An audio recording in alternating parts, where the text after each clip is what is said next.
So then Nandi, Yeah. we've never actually been able to get together and just have these kind of conversations without making music. So what's nice is we get to talk about the music a bit, and I guess just open up some of the process, because as we always speak about, we kind of just mess about with things. We go in with an idea, and then it's like, we thought we were making this, and then it becomes that, and then it's like, oh, let's bring in Nandi to do something as well. And I think, yeah, you've probably experienced more than anyone else who we've worked with, the kind of mad journeys the songs go through, yeah. And like the process of the finished article is always, well, a lot of the time completely different from how it starts. Where we started. How is it for you, the creative process with us, just coming in with knowing that we've already started an idea? Yeah. So like, what is that process like for you? On the journey from here's the track to the track being done? It usually goes like this.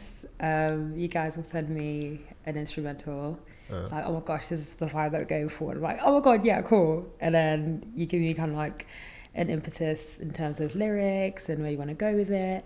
And then I turn up to the studio, and sometimes what we started with turns into something completely different. Or sometimes it works and it's like, great, and we go with it. And then I leave the studio and then it's released and I hear it and I'm like, huh? Which track do you think was the most sort of like drastic change from where it started from? Oh God. Was it Sky? I don't remember how Sky used to sound. Because it was originally another song, and that we started, and then over the years it became something else. Are you talking about Universal? Universal. Oh, it's Universal. Yeah. Oh yeah, no, yeah, it was Universal. Okay, yeah. 'Cause it started out as a remix for Sky. That's right. Oh my God, yeah. Like we did our own sort of re-edit of it, but That's then right. Now it's like. So for context, Sky is one song, and we sampled our own song to make Universal. Yeah. Because Sky's out. Yeah, Sky is out. Sky is actually the song. Oh yeah, and then we made So even I'm getting confused of the journeys, but yeah. But it's also the time scales, like Just Be, which we're going to put out this year. That was literally one of the first tunes we started. I think soon after we released Favela EP. Yeah. And it's only take what, 5 years? So we just started that in 2018. That tune is about 5 years old. Actually, that's probably the biggest evolution of the same song. Right. So with Sky, it was like and Universal, it was like a refix and remix and second version. Whereas with Just Be, it actually was. I think we're supposed to have a rehearsal for a gig, and then you guys were like, "Oh, Shadi, we're working on this," and then we kind of wrote it in like half an hour or something. Yeah. And then I remember just always having that version and always bump into it, and they were like, "We're gonna make it into something one day," and then like 2-3 years went by, and then it went quiet. Yeah, and then it resurged, and then it became this mammoth thing, which I'm so excited for. Yeah, because everyone hasn't heard it yet. You haven't heard it yet? No, everyone else hasn't heard it yet. I've heard it. Okay. I still bump. I'm in my, like this on my phone. Like, yeah. Oh, yeah, that happens sometimes as well. Yeah. Where guys forget to send it to me, and I just hear it when it's out. Oh, hi. So, is it safe to say that like you never have any preconceptions on what the end result will be? Yeah, no, not at all. Does that affect the creative process for you, or does it not matter? I feel like with working with you guys, there's so much trust there that I'm just like, yeah, whatever. I know I'm going to sound amazing. I know the end product is going to be a vibe, so it's fine. Whereas like starting to work with other people, I'm realizing how opinionated I am. And like, because you guys, like with you, Renell, you've listened to my voice for like 15 plus years, and so you kind of intrinsically know what I like and what I don't like about my voice, and so whenever you mix it, you've worked on it with Max, it just sounds how I like it sounding, and I'm so used to it that I don't even know what you guys do to my voice. I'm like, oh, I sound good. And then when someone else mixes my voice, I'm like, what is this? I'm like, what is happening? And then it's just, yeah, all the different effects or the stuff that you guys do in the post-recording process that I'm not privy to, that like makes me sound even more amazing than I think I do. I'm like, hey. That's interesting, because it's got me thinking about like, even with the process for us getting to having a tune that we're like, Nandi would work on this. It is that trusting, because it's like, it's like with some of the stuff I've come with a guitar riff or a bass line, and then I've gone, yeah, Max, I think it should be this, and I may say something mad like, it's like, imagine Elvis and Snoop Dogg but house, and Max will actually be like, all right, cool, like, and it never ends up being that, but like, do you know what I mean? Max might go, yeah, that bit, let's just use that bit, and then it starts to, you know what I mean, pull it together, and then it's like, oh wow, I didn't hear that. But then it opens up, I guess, a space where we are able to trust that bringing you onto it is gonna almost add like an additional instrument, not just an artist. Do you know what I mean? Yeah. It's the sounds, and I guess it's also us trusting that we can get to the end of it and actually have something we like someday. Yeah. That's like creative process in a nutshell. It's like you never know where you're going to end up, but you have to start somewhere. Yeah. And like on the production side of things as well, one thing that has been like a constant thing in our sessions is like accidental genius moments where we just like F up something. And it's like, ooh, that's a vibe. And then that turns out to be like the favourite part of the tune. When it's like it was a complete fluke. Should I be saying that in public? Maybe. Yeah, absolutely. Absolutely. It's the truth. Like I said, there's so many people that have said that. They were like, they thought it was a mistake or like something messed up in the loop, and they were like, actually, this is a vibe. So I feel like a lot of accidental things are like just grace. It's the truth of trust in the process. Can you think of an absolute mistake that has become something that you still can't believe it's that now from any of the songs we've done? There's been so many. There's so many. You know what, there has. I can't think off the top of my head. Or is there anything that was maybe in a tune that we thought would work? So on the first what was it?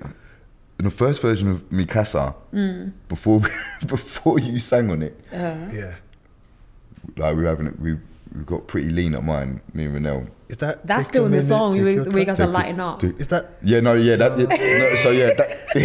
was where that bit stayed in to the final version, the lighter bit. But it was I'm talking about the original draft vocals. Yeah. And you say it was me. I only remember it being you. I think you sung it. I sung it with you, and then I went, "No, you sound sick on it."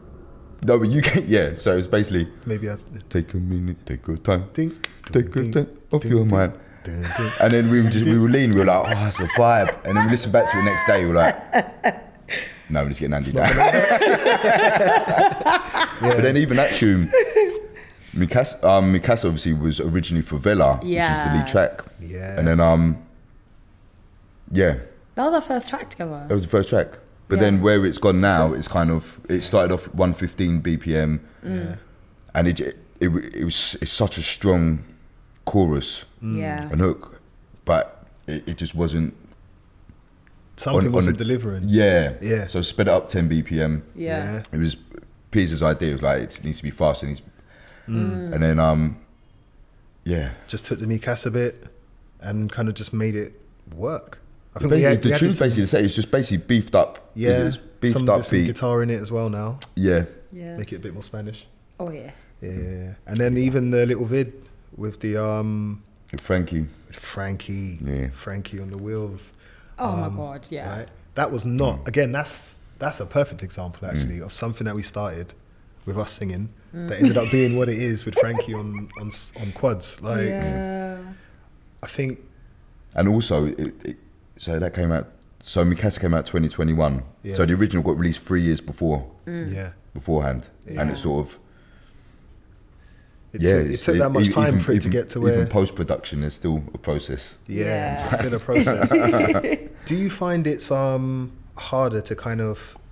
This is either of you. Do you think it's harder to try and find a formula for putting out music that people will gravitate to in the early days? Like, do you find it's changed a lot? Because obviously, you know, sometimes when we're making things, we're thinking about like when to drop it, consistency, how many things do we drop? Because people are going through things quicker. So, and you also know that people don't always find things just when you've released it. Do you know what I mean? Like, the Kate Bush thing being one of the most obvious now. Yeah. Like, do you think that still affects how you think about dropping the music? I feel like when we started with Two Fox, it was less, for me, the emphasis was on listening music rather than sort of, like, I never sort of intended, like, that first EP, I never thought they were going to be club tunes. And the Zulu Suite works really well in the club, but at the time it was just like, that wasn't the plan. That wasn't, It was just, I want to make, had to tell you someday. Always something to figure out. No, but that was just me. Like, I wanted to, I want us to just create nice listening music, sort of like with it's still going to be relevant in 10 years, sort of thing. Like, not what's in at the minute. And that didn't necessarily relate to club music. You know what I mean? It was just music. And I guess what you were listening to at the time maybe had an influence. Or not, I don't know. I guess so. And I think where we come from sort of quite different musical backgrounds as well. It was just like... it was like, it just worked. It's like, I like what you do, you like what I do. We pull and push on the idea. And I guess something we've always said is it needs to move. Like, it needs to make us want to move, and it needs to have some kind of message that moves you. Do you know what I mean? That's always the two things. And actually talking a message and Zulu Suite, only because you brought it up, like, itoi, itoi, inabulalu. Like, when you first did that, and it was like, this is a vibe. But then we started performing it and people were singing it.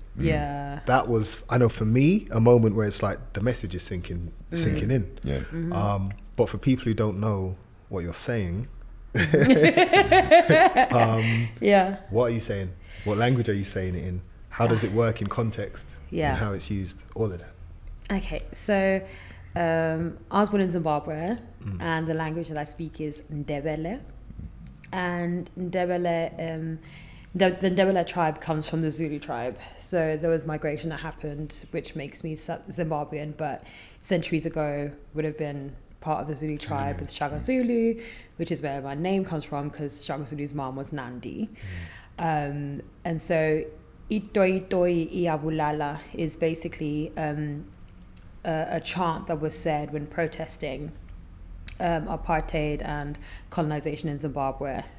And that's what people would chant when they were marching for their right to be sovereign in their own land, essentially.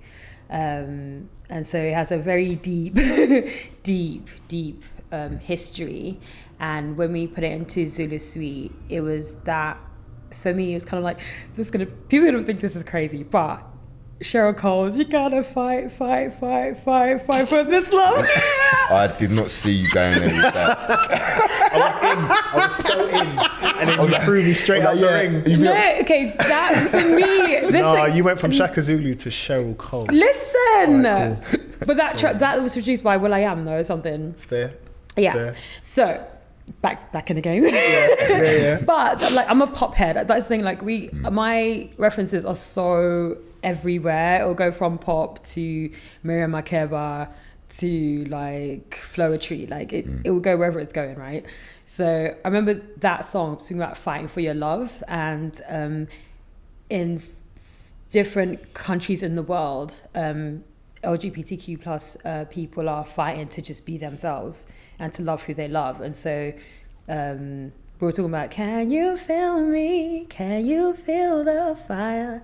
And you're just like, as a straight person, we kind of take it for granted that I'm into you, you're into me, great, let's go. Some people don't have that luxury. And so that was the kind of thinking behind having that particular chant in a love song. So most people were like, why would, that's colonization, that's like apartheid, that's like protest music, like that historically is protest. But in this sense, it also is protest, because that's real. It's fighting for who you love. And imagine tomorrow we wake up and it's illegal to be straight.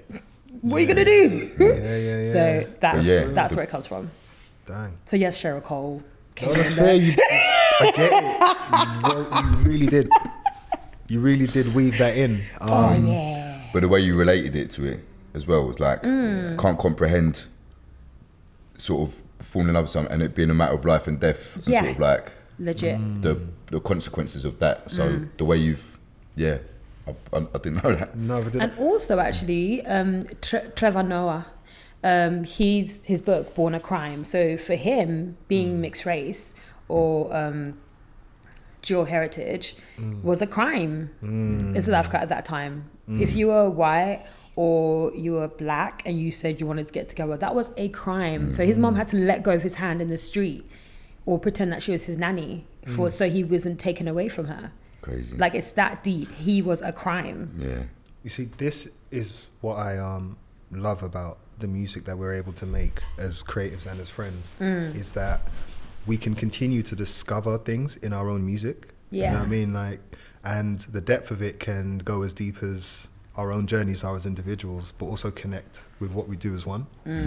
Because the sentiment for why we all kind of felt that Zulu Suite worked is like, it has its nucleus in, you know, resistance. Yeah. And but also being able to use a vibe and energy, music, to kind of resist. Do you know what I mean? And free yourself. But the background of it can come from 3 different spaces. Yeah. And I like when we do that song specifically and we look into the crowd and the crowd looks like people who come from different scenes in one thing, singing, do you know what I mean? And it's just like, it kind of, obviously giving it up to Mr. George Clinton, but it does have that one nation under a groove kind of energy, do you know what I mean? Yeah. And even like just looking at All Love as another, do you know what I mean? It's funny how the ones that are kind of talking about fire, love, passion, it's not like we're romantic Afro house, but I mean, why not? do you know what I mean? But love is a very strong force that whatever way it's used can kind of really kind of make people go raw. Perspective is shifted. Yeah, for me as well with Zulu Suite, what gives it that extra sort of power is like the suspense. It kind of, it's just like bubbling the whole way through. And it kind of, it drops, but it's not like big dramatic. It just, I think the tension with the message, now that I know this is what I'm thinking. The bass line hits different. Even it's like, okay. But then what's sweet about it, which you hear in a few of the tracks, is with all of that, you still get da da da da da da da. That's the money maker. Do you know what I mean? It's like, what? Like, I don't even think about it now, but it's like from going from itoi to da da da da. Do you know what I mean? There's light and shade even in the music. I think, how does All Love open? with the There you go. I'm gonna try and sing it, but Let's go on, sing it. Sing it. I need to give you Debian tutorials now. But even like with that, it's a similar energy in that you get these kind of contrasts. What are you saying in Endabele for All Love? So remember All Love actually started as another track as well. Yeah. What did it start? No, because it was we ended up spacing out the vocals where it was. That's right. We need to dig it out. No, it was a remix. It was something I did in another song. Fela Kuti track. Expensive Fear. Yeah. Is that poem, right? It was like, our greatest fear is that, not that we are, oh my God, I can't remember the lyrics. Not that fear is not that we are inadequate. Our deepest fear is that we are powerful beyond measure. Right? Yeah. So we were like, I think I was riffing in one of our live shows about like, why do we play small? Oh, yes. And then that's how we were like, okay, no, we need to make an actual song with just that. Yeah. And so that's what that means. I completely forgot about that little chant is Indaba sichala pansi, godogabanya sichala pezulu. Like, why do we play ourselves down, but we hype up everyone else's thing? Wow. Wicked. Yeah. I forgot that. Yeah. I forgot that completely. I forgot that as well. Yeah. And then that went into, oh gosh, what's the opening verse for All Love? I can't remember the words. When we try. There we go. But it used to be, it wasn't spaced out before. It's when we try to look inside. Yeah. But then we were like, Bridget. The track Bridget, it was Bridget. Bridget top Yes. line now. Bridget. Yeah. Pulled it apart, Yeah. top lined it, and it was like, wow, that's what it should be like. Because I actually had the melody that Bridget does in another song stuck in my head, and that's what I wrote the verse to. Right. And I was like, I think I called you up afterwards. I've done this a few times. I was like, Renell, I was still in the melody. This belongs to somebody else. It belongs to someone else, and we have to go re-record it and rewrite it. That's true, but I guess. But that was a blessing, because what Bridget was able to do was just so stunning. Yeah. And is the reason why we have the song that we have now, because you have to rewrite the lyrics as well. Right. It was the same sentiment, but it kept having to rewrite to make it what it's now become. Very true. The chorus was the only thing that we had that we were like, that works. Yeah. Wasn't it? Because we had that before. Yeah. Give in to love. Thank God I didn't steal that from anywhere. All love, all love. Yeah. Yeah. I guess even that as a concept, do you know what I mean? Give in to love is all love. There's been a few times that one being played out. Again, seeing how people respond to it. Do you know what I mean? Seeing people sing back at you, give in to love, it's all love. I don't know about you guys, but man gets a bit emotional. Because it's just like, because it's true. Do you know what I mean? It's like, as artists, you're always trying to figure out ways to express how you feel, or at least make the music you'd love to hear, you know? So then when you're able to write that as well, and you hear people kind of, maybe, I don't know, I assume if they're singing it agreeing with kind of the things that we agree on, give into love, it's all love, kind of like finding ways to take it easy, be a little bit easier on yourself, just not being so, like, it's not that deep. Yes, life is happening and there's a lot going on, but here's some music that you can at least, do you know what I mean? Vibe out to, and kind of decompress a little bit from. The reason I was thinking about that was because, did we actually do the EP or did we just do a song? Do you remember during lockdown, we were talking about where audiences are at and maybe the type of music we should do? Is that what then became the Duke? Became the what? Yeah. The Duke EP. So you see... what's it called now? Is that not what we called it? No, that's not what we called it. Peace of Mind EP. Peace of Mind. Bloody hell. So the Peace of Mind EP was originally called the Duke. That was a code name for it. Yeah. Okay. Which is why we can't find a lot of our songs, because the names they're under are not the names that are released. Also, the names that I go into them knowing them as come out as something else, which is why I never know the names of our songs, because I'm just like, you guys have changed it and I don't know half the time. So I guess that randomness though is just the artistic process. That's what I'm really calling is. it. I'm not calling it disorganization. It's not disorganization, because it's evolution. I take full responsibility for disorganization.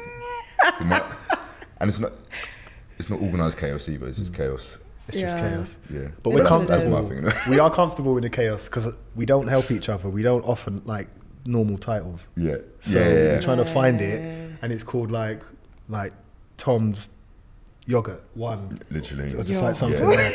But going back to Peace of Mind EP, that EP, not the Duke, that was coming from a space, because that was a little bit after All Love and that kind of run we did of releases, and just kind of listening to what people were listening to, being in lockdown during the time. I think we were trying to get the Peace of Mind EP out around. Well, it didn't even. It started out as just a 12-minute track. Dang. And then we were like, we need to break this up. It was you and I was resistant at first, because you were like, we need to break up into 3 tunes. I was like, nah, it's the beauty of it. But it's like, as a DJ, it needed to be three tracks. Yeah. And actually, the original piece, not even Peace of Mind. I can't remember. All Love. Bring It Home. Oh, Bring It Home. Yeah. What's the opening line? Sit down. Take your time and sit down with your mind. That's it. Sit down, and the other way around. Sit down and take time with your mind. That EP was very current to the time. Do you know what I mean? It was. What's nice is it's an example of us reflecting actually how we were feeling and what was going on, and putting it in the music. What was it? Sit down and take time with your mind. Hear this sound. Get inside it now. Deep down. You got something to say. So what's the master plan? Get one. Come on. It was quite reflective. Correct me if I'm wrong, but it feels like one of the first kind of bodies of work that we put together that felt like that, reflective. I mean, there was stuff like, what was on the Favela EP? Motion? Motion, yeah. It was quite a reflective. Yeah, conversations as well. Conversations. Yeah. So there's like this reflective element in the music, quite introspective, but then we also are doing the kind of things for people, like to sing out, you know, some things kind of get you in here, and other things like da-na, da-na, da-na, da, you know, which is still about listening to your heart. How do you feel, I think as well, more for us, because it starts at that, sorry, I'm losing my words. How does it feel when the writing process starts to manifest, like when we choose artists for things and stuff? Do you feel like you can hear it before, or do you feel like you're seeing it in a moment and deciding whether you go, yeah, this is actually it, or it needs something else? Or... I think, yeah, the first part is just trusting the choice of artist. It obviously works both ways. How do you actually get to that point? Like, would you actually pick the artist? I think because everyone who we work with sort of in like our extended circle already, we've never gone in and worked with someone that we've had random. No do you know idea what I the mean? vibe. So there's always been like a connection of some sort. Like a back story. Yeah. But then I always go into every session with a proper open mind, just because I've seen how, like, anything can happen. Anything can happen, anything will happen, and like we may end up starting something completely different. Better than you thought you'd make. Yeah. Okay. So when kind of the writing process, you're kind of just like, let's just hear it. Yeah. Fair. I think so. I think what's nice about that sometimes is it gives kind of space for us to bounce off each other then, because that makes sense. Because sometimes I come in with a very strong idea, but because as we start making, or as we hear the vocal on it, anything can change. I think that's the space that you open up quite a bit, that rather than being like, nah, we're going for this, let's keep doing it that way. And I know that for me, I then kind of sit back sometimes when it's like, rah, we went this way, but Max is hearing. You can always tell when Max is hearing something. Yeah. Because he's kind of listening to you, but he's not really listening to you because he's trying to do something, innit? And he's like, but he won't say like, give me a minute. He's like, yeah. And he's still trying to make it. That moment for me is when I realize it's not going to be what I thought it was going to be. But that's when it gets interesting. And actually, because Max is so open to what, like kind of letting me see what I'm trying to figure out sometimes when I come in with an idea, then when Max starts taking it somewhere else, it's like I want to sit down and kind of just see where he goes, what you do with it. Do you know what I mean? Because whatever you're hearing now is what I think makes it Two Fox. Do you know what I mean? It's like I hear this and then you hear that and then I hear this and then you hear that. And at some point, someone goes, no, we went too far. You come back a couple steps. So I've got like 20 versions of each song as well. Yeah. Like, the outro is the intro. Do you think that process is how, like, do you sometimes think, I wish there was a different way, or are you always cool with that way, or do you know what I mean? Create. I wouldn't change anything about it. I think time-wise, we sometimes probably spend a few years on each track. A few years on each track. But I love the process, and like it's how it gets the final product. Like, we do work in quite unconventional ways, I think. Even with remixes, just thinking about some of the remixes, even though you feel like you have to kind of go in the direction that's going to work for the artist, I guess it's still trying to figure out, well, what's a new pocket it could hit? What's the new pocket? What still makes us feel like the artist, but still makes the artist go, that's quite interesting. Do you feel like that same process is within a remix? I think remixes, we knock out remixes in like a day or two. Yeah, that's true. I think for every single one we've done has been like just super quick, where the same obviously can't be said for the original track. Do you think because there's all the process that you guys go through when you're creating your own stuff has already been done, and so now you're on the other end of that, so you can just take 2 days to knock it out, whereas when you're doing your own material, you have to go through the journey to get to the finished product? Right, that's a good point. I guess because we get a finished product given to us to then pull apart. maybe that's the easy part. Why it's a bit easier. Yeah, I guess so. I think because the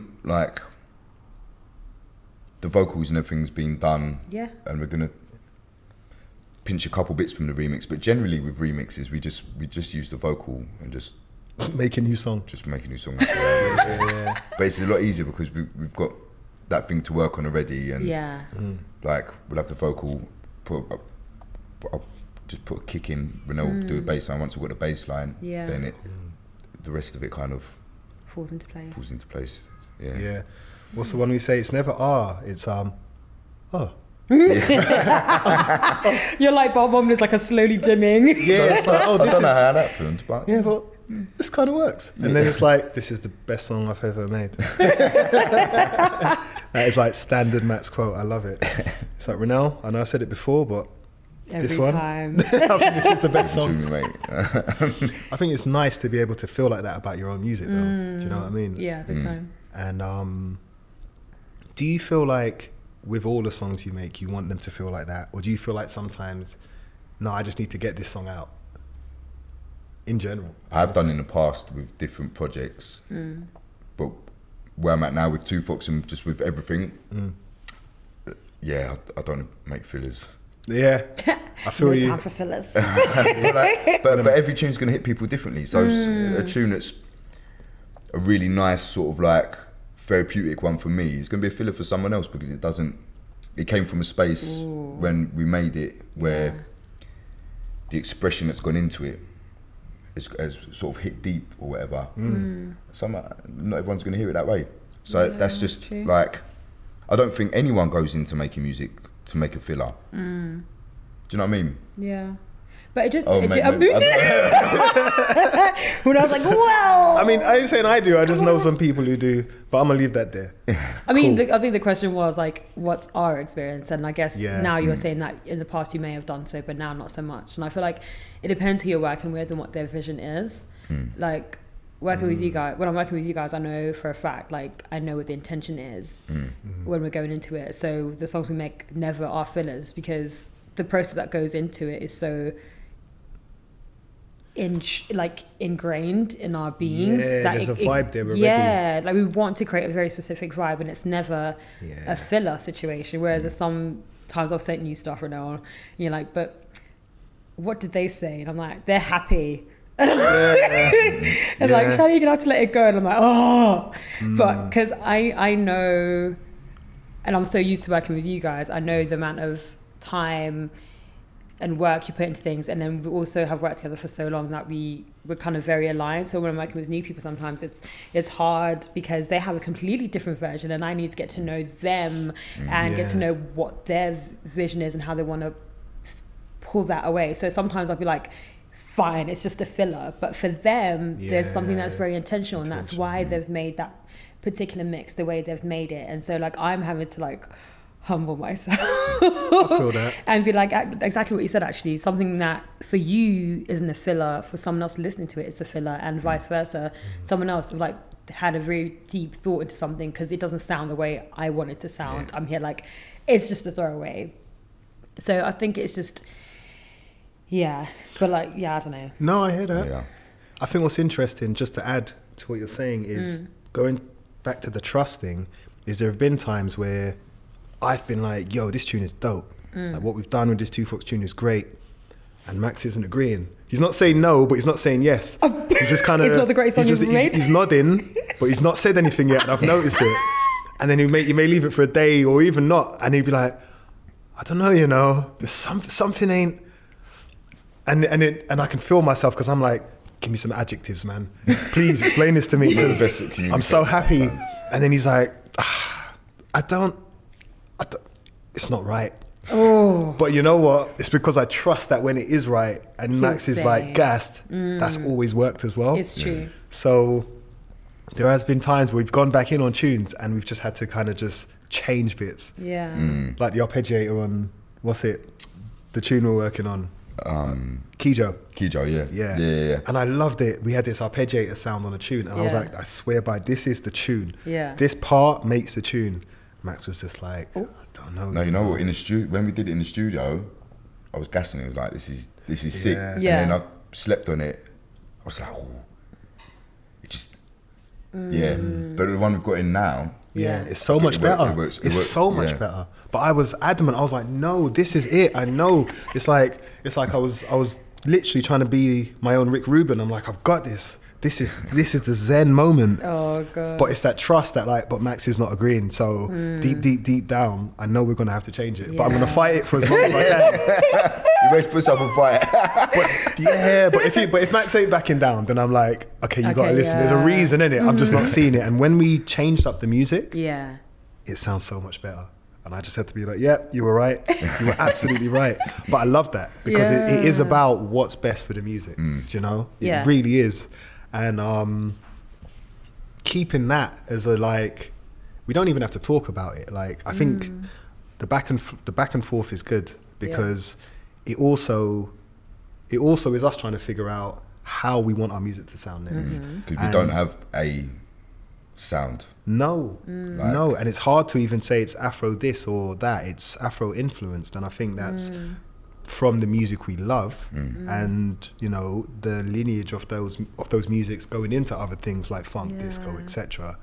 But it's not that. Afro Latin house to everyone. Afro Latin house. I like that. And they're like, oh, that's the word I'm using for now until we have something else. Yeah, until we make a grind tune or like.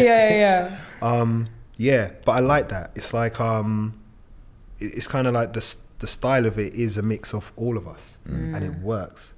But it takes a lot of stepping into unfamiliar territory to kind of then come to the end of it and go, oh.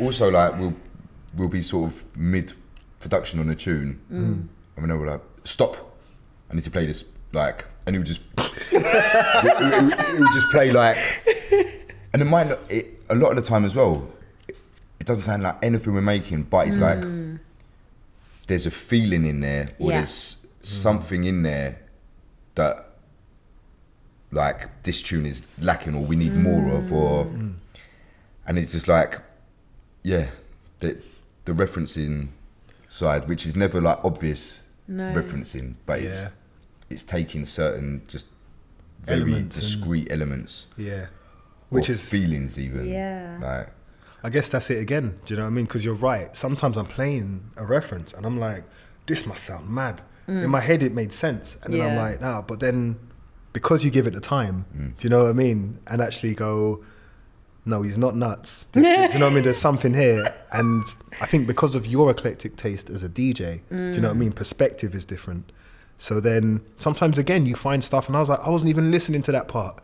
But the part you heard in it, that's now in the tune, makes it work. As something we're talking about on the way up here is wanting to be able to be kind of like booked for yourself, not just for a style and stuff, and actually saying, well, I guess that is kind of the journey of an artist. Do you feel like you've discovered more of yourselves as artists through the journeys that you've done as individuals, through the journey via Two Fox, and with what we have as individuals and a collective bubbling up and coming up soon? Do you feel like do you feel like that's an artist journey for you? Or does it just feel like I'm holding on and as long as I don't let go, like I won't tear myself up on the road, you know what I mean? Like, how does it feel for you? Like just the artistic journey in general? Bruh. Fair. It's one of these things where like, there's no roadmap to anything that you're working towards. And like, I remember this one time, I think Renell, me and you were about to get signed on another project. And I was freaking out. And my mom's like, why are you freaking out? This is what you wanted for like forever. And I'm like, I know, but like, what if it's not right? And she was like, listen, you're the only one with this vision that you've had. You've had it since you're a kid and you've been gung-ho on it ever since. Only you have that vision. So you'll know when it's right, when it's not right. You no point coming to me asking me, I don't know what you have in your head. And it's like, I don't even know what I have in my head, but I know that I'm obsessed with music. That's all I know. I'm obsessed with singing. That's what I'll do day in, day out, whether I'm realizing it or not. That's what I'm going to do. And so it's like, the real life elements of that is you need to have finances, you have to have shelter, like Maslow's hierarchy, like basic needs, shelter, all that kind of stuff. And then right at the top of that is self-actualization. And so I feel like we're having to work through the whole pyramid trying to get to self-actualization. And I feel like working with you guys as Two Fox has been integral in helping me still have a voice when I haven't been doing my own artist stuff. So like I've been able to write and create music even though I'm not out as Nandi. So I only released my own solo stuff like in 2020, and I'd written that like 7-8 years before that. But that whole time I've been able to release music and write and record and perform with you guys, and that has been part of my journey. Like seeing, like you said, when people are in the crowd singing your music back to you, it's like, oh snap, like this started as a random riff that was just bouncing in my head, and now people are connecting with it and reflecting it back to us. Like that does something to your whole being that you can't explain to anyone, you can't recreate any other way. And so when I'm doing my corporate stuff and I'm singing covers, it's like that thing we were talking about Whitney Houston. She may not have written her stuff, but she was one of the greatest interpreters of music in the world. And that's how I kind of cultivate my tools. So I might be singing someone else's song, but how do I relate to the song? How do I reflect it back to the audience in a way that I connect with it so they can feel what I'm feeling? The reason I became a singer is because I felt something when I watched Whitney, Aretha, Tina Turner, like all those people, Mariah, SWV. Like I felt things when I listened to them, and I just wanted, if someone else can have that experience by watching me or seeing me, I'm like, that's my job done. And so it all feeds back to when we're doing our own stuff. I've had so much experience in front of people singing other people's songs that when I'm singing my own stuff, I have an idea of how I want to present myself. Or I've been working on my breathing technique, because some of these lyrics are just Destiny's Child songs. Yo! So try to sing a Destiny's Child song. And then, and that feeds into when we're performing our stuff. How do I want to present? What do I want to say to audience? How do I want to, how do you want to connect with them? Yes. How do you want to connect with them? And that you feel, I guess, do you feel that that is worth this? It's in the journey. It has to be. It has to be. I've tried to quit music so many times. And you're still here. I'm still here. And largely because of you guys. Like my whole network, like whenever I try and quit, people still call me for work. And I'm like, I'm trying to quit, guys. Can you respect me quitting? Yeah, exactly. Look at that. Trying to quit. So yeah, it's like I know that this has to be part of the artist's journey, because otherwise, if I quit, no one would call me. Real talk. But I'm still here and I'm still enjoying it, and I find so much joy in it. Yeah. And relief and therapy and everything. That's deep. How does that for yourself as well, Max? How does that translate for you? You know, as a DJ, as an artist, as a producer, as an artist first, that like kind of bounces within the realms of DJ and producer and just creator, you know. So just like in regards to the artist journey, because obviously hearing that from Chantel, I get it. Do you know what I mean?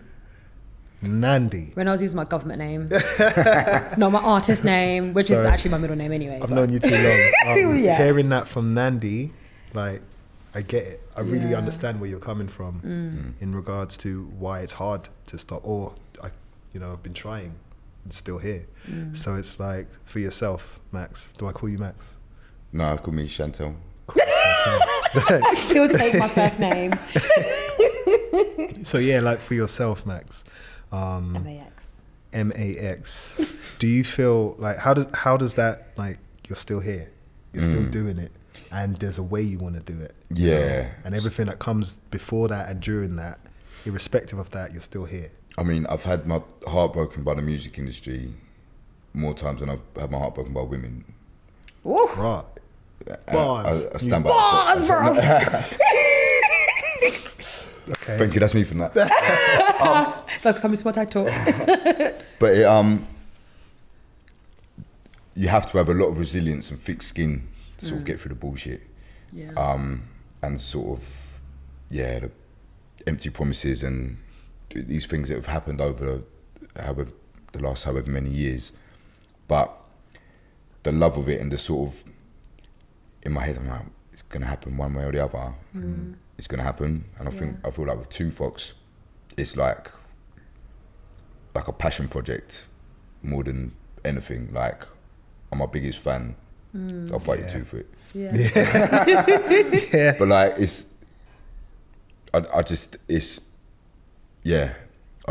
I could never even contemplate not doing it.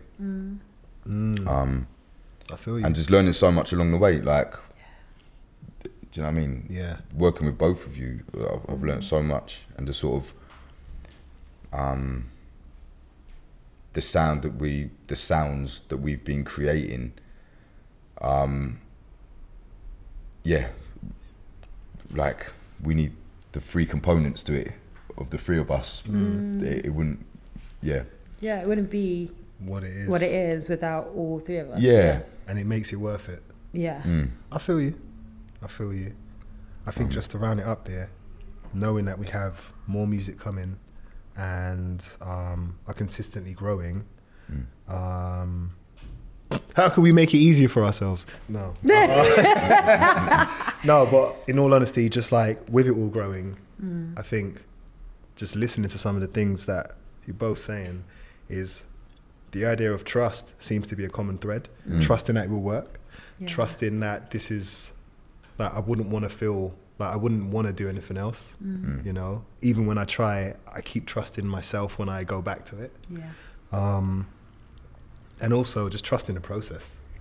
Overall, having to trust the process seems to be a common thing that I guess we've just got to accept is a part of this journey as artists, as creators. And I guess it's why the music sounds the way it does, because we trust the process. I'm gonna leave it there. Nice.